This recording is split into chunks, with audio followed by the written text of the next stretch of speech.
Jodoh itu takdir, bukan qadar. Beda antara qadar dengan takdir. Kalau qadar itu ketetapan Allah yang dikukuhkan sebelum kita lahir dan tidak akan berubah sampai meninggal. Anda mau nangis darah, mau nangis jus, nangis air, itu nggak akan pernah merubah qadar. Di antara qadar itu misalnya ajal, itu batas usia kita sampai meninggal. Kata Allah, setiap umat saya tetapkan waktu pulangnya. Tapi jodoh tidak, itu takdir. Takdir itu ketetapan Allah yang dikukuhkan berdasar ikhtiar makhluknya. Ikhtiar.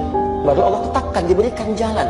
Nah, kadang-kadang ikhtiar kita keliru. Di situ diberikan hidayah untuk menunjukkan pada ikhtiar yang benar. Maka jodoh persoalan ikhtiarnya di Quran surah ke-49 ayat 13. Hei manusia, persoalan jodoh itu terbuka bagi siapapun. Ikhtiarnya terbuka, ayo cari. Doa lunas hutang ini silahkan dibaca, diamalkan, didawamkan, disebarluaskan. Lebih-lebih lagi kalau hari Jumat. Hari Jumatnya hari yang paling bagus untuk membaca doa ini. Doa yang langsung Nabi ajarkan untuk daripada sepupu beliau yang menantu beliau, Ali bin Abi Thalib. Apa doanya? Allahumma kfini 1, 2, 3 bihalalika an haramika wa aghnini bifadlika amman siwak. Doa ini diamalkan. Artinya, Allahumma kfini bihalalika an haramika. Ya Allah, cukupilah aku dengan yang halal, jauhkan dari yang haram. Wa aghnini bifadlika amman siwak. Kayakan aku dengan karuniamu agar aku tidak meminta selain hanya kepadamu. Amalkan, sebarluaskan, share.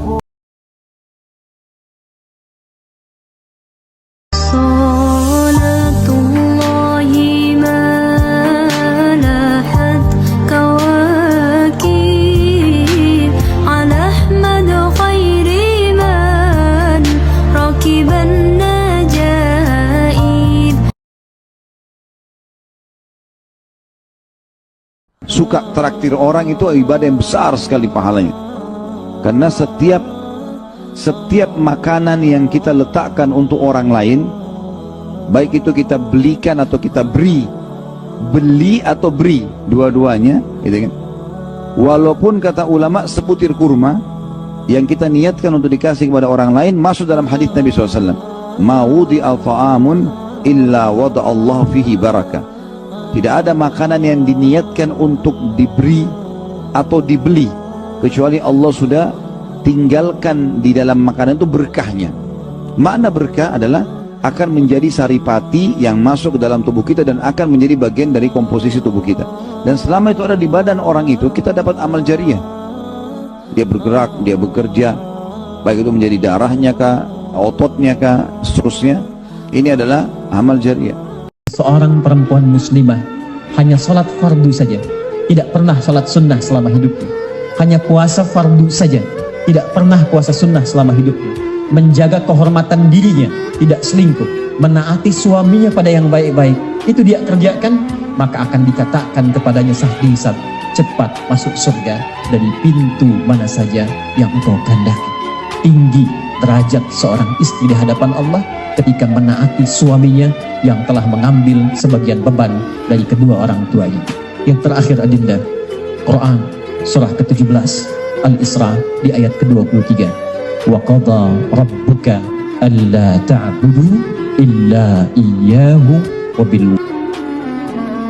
Nah, apa yang melalaikan seseorang sampai kemudian baru sadar di alam kubur? Di antaranya apa? Alhaakumut. Nah, terlalu tertambat hatinya dengan dunia, harta. Nggak dilarang memperbanyak harta, silahkan banyakin. Tapi untuk apa? Fisabilillah. Taati Allah dengan harta itu. Maaf, jangan kebayang kalau fisabilillah itu untuk infak saja. Cari kotak masjid, ya setanah kusir. Nggak begitu, kan ada konsepnya. Ini untuk yang di keluarga.